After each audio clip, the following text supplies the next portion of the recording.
Hey guys, exciting news for Film Fraternity. As the day this podcast releases, today I am launching a new Patreon page for Film Fraternity, the podcast. I am so excited about this, and I say the podcast because I really hope that Film Fraternity turns into a standalone brand of its own that the podcast is a part of. And so if you want to be a part of this growth, this exciting time for the Film Fraternity podcast and brand, please consider supporting the show on Patreon today over at patreon.com/filmfrat. It's an exciting time. I can't believe this is happening. I have a few different tiers, and as of today, and if you're watching this, that means that I am providing video podcasts of the Film Fraternity podcast. It's crazy. So if you want to see me live give these talks with my guests and just talk about things that I normally talk about in my solo episodes, you can check it over exclusively at patreon.com/filmfrat. I will have the video versions of this podcast as well as outtakes. So that includes things that are in the pre-episode that are for warm-up, whether it's just for me alone or me talking with my guests, sorry, talking about all sorts of things before we actually start the podcast episode, because we usually do a little bit of warm-up talk. So if you want to see some of that banter, you can check it over at patreon.com/filmfrat. So excited, providing that under a $2 tier. So $1 will get you some bragging rights. You'll get your name on the website, filmfrat.com, as a Patreon supporter. And then you'll also get a thank you note from me, a personal thank you message, I should say. And then once you get to tier level 2, which is $2, you will get the video versions of the podcast and outtakes of the podcast as well. It's exciting.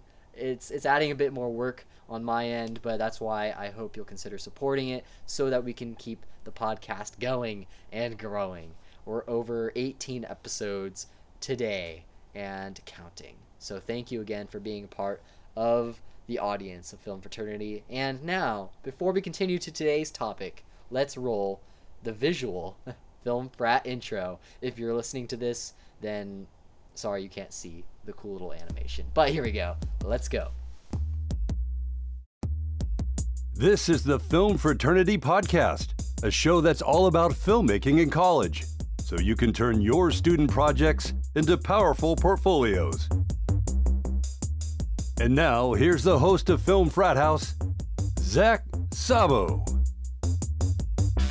Hey guys, welcome back to the Film Fraternity Podcast. I'm your host, Zach Sabo, and today we're talking about creating portfolios, specifically a portfolio website.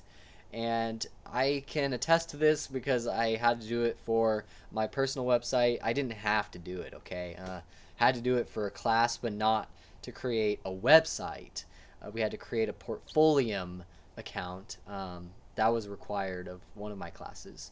But I wanted to stretch my wings a bit and create a portfolio website. And I think this is something that's really important for student filmmakers to do because we have visual work that people want to see online. And while it's good to post them on YouTube, what if you have photos?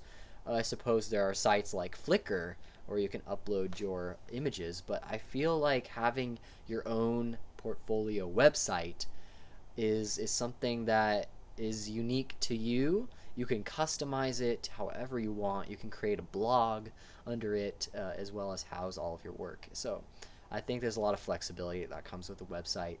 But today, and if you're watching the video version of this podcast, you're going to see me read off my phone, and I hope to get away from this because I'm trying to create a valuable script that I can read off of and not forget a single thing that I want to tell you guys, because I feel like for this kind of thing, it's really important to get all the points right, and I don't want you to get into any trouble with website domains and hosting accounts. So, and I really hope this episode just provides value to you. So portfolios I consider as a very important item for a student filmmaker. And specifically, I want to talk to you about a website. And so first, let's talk about the components that you'll need for a website. But I'm not going to start having you go right away and start creating it now after every step that I give you. I want you to first listen all the way through to the end of this podcast, and that way you'll get a better idea of the whole picture, and that way you don't make any mistakes along the way, because some tips I might forget at the beginning that I'll say later on. So don't jump at the action to just start going on the website as you hear me talk about it. Just wait a minute and chill. Just chill. Okay, so I'm going to go through the exact steps here. And I'm going to simplify this episode down to 3 steps that are a part of a website creation process. And the first is a domain. Now, a domain name is a name that's specific to you. It's something that you can own, but it's something that someone else can own. Let me explain. So I feel like domains are important for you to own. And one of my mentors at my KCRA internship, which was a TV news station in Sacramento that I interned for last summer, one of my mentors there, his name is Mike Carroll. You can listen to him over on episode 2 of the podcast, by the way. He's an amazing guy, and he's a veteran in the news industry. And I read his book on how to break in to the TV business as well as naked filmmaking. Now, in naked filmmaking, he talks a lot about setting up a website. And not just a website, but a website with a name that is your name for the domain name. So the domain name is the URL that you type into your address bar, right? www. For me, it's zachsabo.com. For others, it could be mikesmith.com. Now, I'm sure that's taken. But www. whatever your name is, .com. And I feel like that's an important thing to own because that's a unique thing to you. And if you want to grow yourself as a personal brand, I think owning the domain name under your actual name is pretty important, and it makes you look a little bit more professional. So domain names are pretty essential. Whether you like it or not, you need a domain name for a website. You can't get around that. Do you need to buy a domain name? No, not necessarily. You can get a free domain name under WordPress or Google Sites. But the thing is, those are free and they usually have an extension for their domain. So for me, if I were to create a WordPress site, it would be zachsabo.wordpress.com or something like that. And there's probably a number of other free hosting websites, accounts, where you can create a whole website for free. And if you want to go that route, I think WordPress is a great tool to use. And some hosting websites out there offer WordPress plugins, and they come with their own thing. I don't have a lot of experience with WordPress, but I will provide the link in the description to WordPress if you're interested in that. I'll also provide a link in the description in the show notes for Google Sites, so you can check out both WordPress and Google Sites if you want the free option.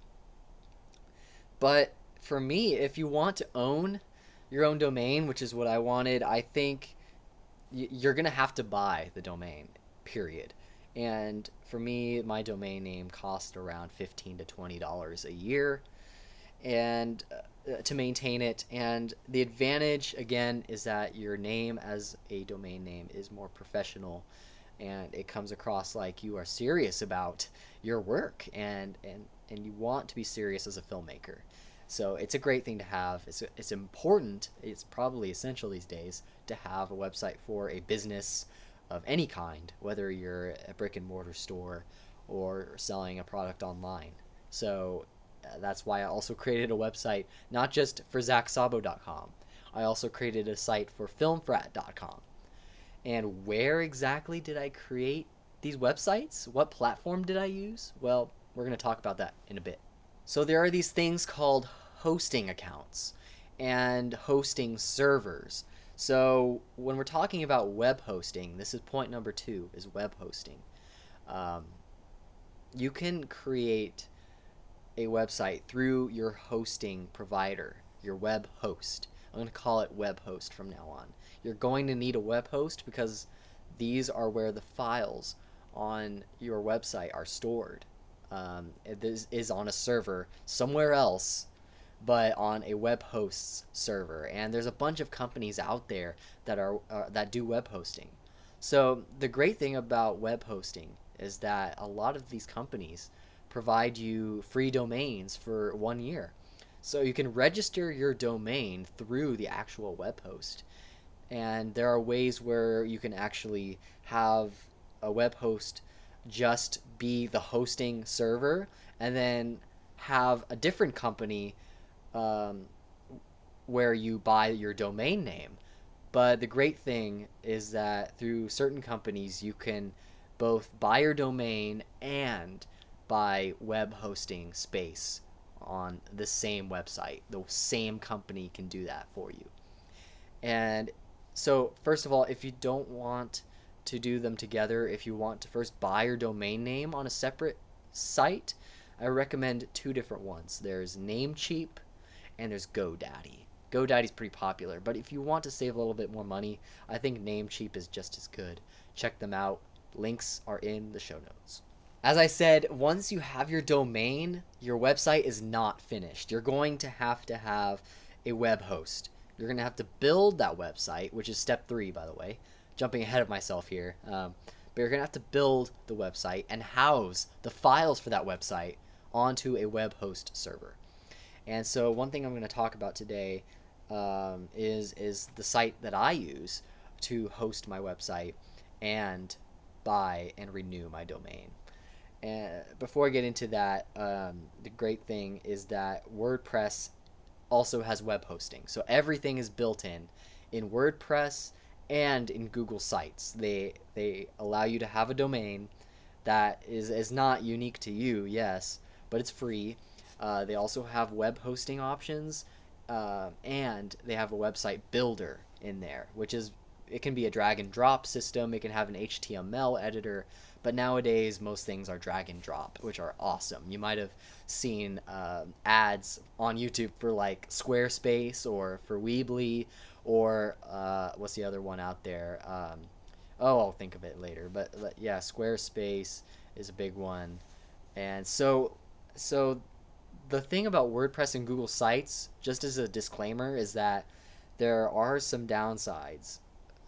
First of all, file sizes, storage are pretty limited, so they only allow you to upload a certain amount of footage or photos before you're maxed out, and you simply cannot add more photos even if you paid. There is no paid option really. WordPress might. I haven't looked into them. But another thing is that they often have page limits. So for certain drag and drop systems, they will only allow you to, say, create 6 website pages. And that's okay for a start. But if you want to grow and you want to add a bunch of more pages to your website, you're going to have to either go to a paid service or upgrade your account, depending on what you're using. And another thing that free sites do not really give you most of the time is e-commerce. And what I mean by that is that there are no plugins that allow you to create your own web store or shop. Say you want to sell your own book. Say you want to sell your movie on your website. Well, you can't really do that most of the time with the free website. You're going to have to pay for a plugin or a different service that has a free shop built in. And that's a whole thing. That's a whole system. Sometimes you might want to have users create an account first on your website before you allow them to make a purchase. And most of the time, that's not free, so do your homework on that. But to give you a little recommendation, I want to recommend you a site that I use for web hosting, for domain renewals, and website building, and that is iPage. Now, iPage is pretty awesome. Okay, so let me tell you about it. First, as a disclaimer, I am an affiliate for iPage, so if you decide to go through iPage, I'll provide a link in the show notes for iPage and their subscription options, or their website building options. And if you decide to go through iPage to make your website, I will make a small commission off of that transaction. So just as a disclaimer, I wanted to let you know. Now, onto the recommendation, I just want to say that iPage is what I've been using for the past year and a half. It's a fantastic service. Their customer service is pretty great. I've used it a few times for a couple things to straighten out, and they were right on it. They understood what I needed. They made the changes quickly, and so it's important to have good customer service in any business. I might say, but for web hosting, iPage offers different options for every kind of creator, and I use it for both ZachSabo.com and I use it for FilmFrat.com. And the cool thing about it is that iPage offers you 2 free website builders right away. And that's really cool because it provides you different options. So for my ZachSabo.com, I used the Weebly built-in free editor, which does have a 6-page limit, but it looks very clean, very modern, very tidy, and it's a great place to start when you're doing an intro website. And I use it for my portfolio, so that's really cool.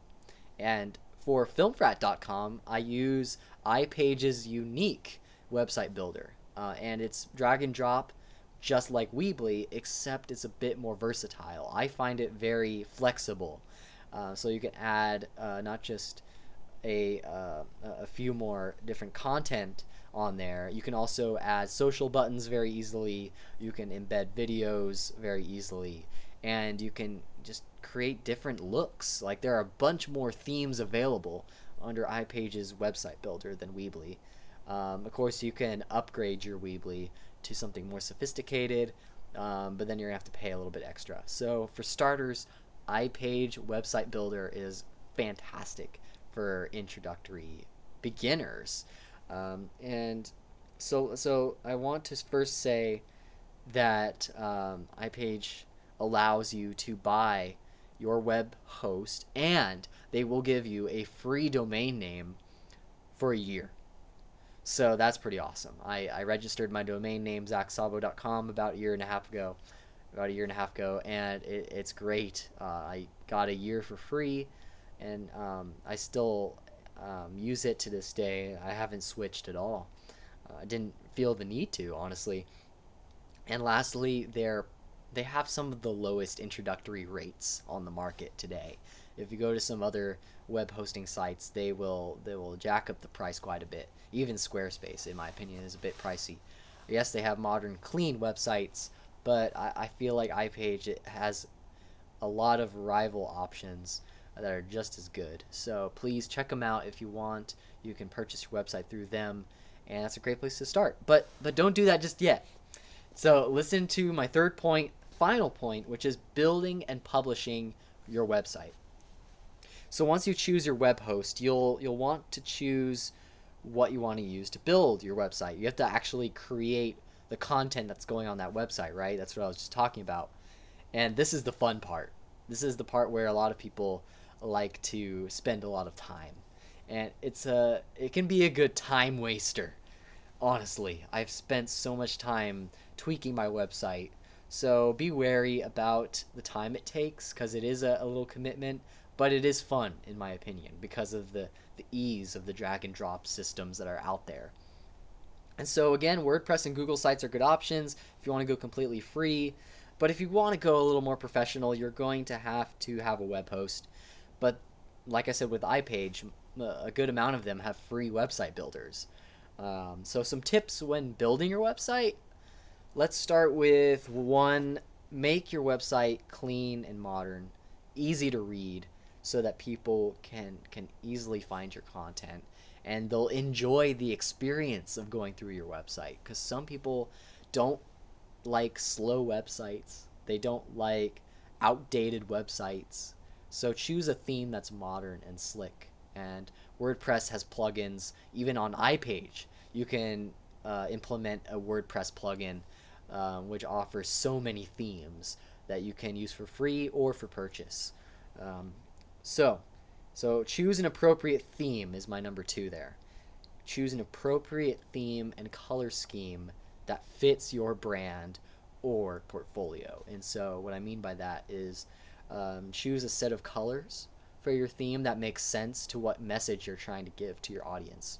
And what I do with Film Fraternity is a simple black, white, and gray color scheme, which a lot of people use. It's pretty simplistic, but I feel like it conveys the message that I want much better. And so point number 3 with my tips for building your website is to make your videos and photos on your portfolio easy to access. Because a lot of times there are websites that have videos and photos all over the place. They have them scattered around on different pages, and the audience doesn't know, or the viewer of your website doesn't know where to look. So make it easy and accessible for people who are checking out your website. Think about what they're seeing on the other end and what they're going to view you as when you make your website. Make the text easy to read on solid backgrounds, not over an image. For example, that's the tips I can give you. And if you want some inspiration, you can check out my website, zachsabo.com. The link for that is in the show notes. It's pretty hard to spell, so it's a tricky one to spell anyway. So just be careful when typing that into your address bar. But I hope that you can find some inspiration for that. I have most of my videos up there, as well as some of my photos that I do for my campus job. And lastly, a good reminder, if you want to check out iPage, again, the link for that is in the show notes as well. Or you can check out the new resources tab under filmfrat.com, where I have a few different things that I'm affiliated with, which is something that I'm excited to launch. That's the resources page of filmfrat.com, where the first thing you'll see is the iPage web hosting banner. So if you're interested in starting your own website, please check that out. Click the banner and you will be sent over to iPage.com, where you'll get a free domain for a year and some of the lowest introductory rates on the market. And that's it. That's all I got to tell you guys. I'm super excited for this. I know this was a crash course on websites, but I really do believe they are important for student filmmakers when starting out. So if you want to check out any of the sites that I mentioned to get started, please go to the show notes. Again, I'm an affiliate for iPage, so if you decide to go through them, I'll make a small commission. But thank you again for listening to this podcast. This is episode 18. Can't believe that we're this far.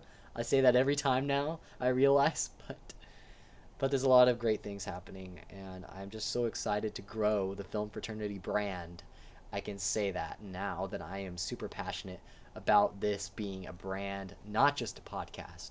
So if you want to be a part of this community that I'm building, please check out the Facebook group and page at facebook.com/filmfrat, or you can check out the group in the show notes, where we have different students and professionals in the film industry that you can connect with. And I hope that provides value to you.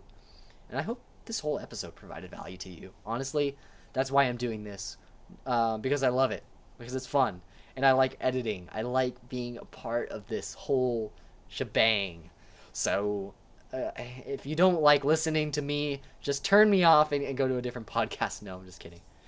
I hope you stay, and I hope you be a part of this community, because it's awesome. It's growing. I'm thankful to everyone who has been in my circles and who has been willing to give me valuable advice, like Rich Farville, Jody Silly, and all the others who have been on the podcast. I really appreciated their advice, and I hope that they taught you something as well. So next week, we are going to have another special guest, and I'm excited to bring on a special guest named Mark Allen to the show, who is a professional actor, not just in San Diego, but in LA. And so we're going to talk, hopefully, a bit about what it's like to direct an actor professionally. And I hope that this episode will help you to learn how to make better films by directing a professional actor and not just your friends. Thanks for listening to this podcast. Please remember to check out the show notes and the rest over at filmfrat.com. And remember that you are gifted, you are creative, and you are able. Talk to you later, Frat.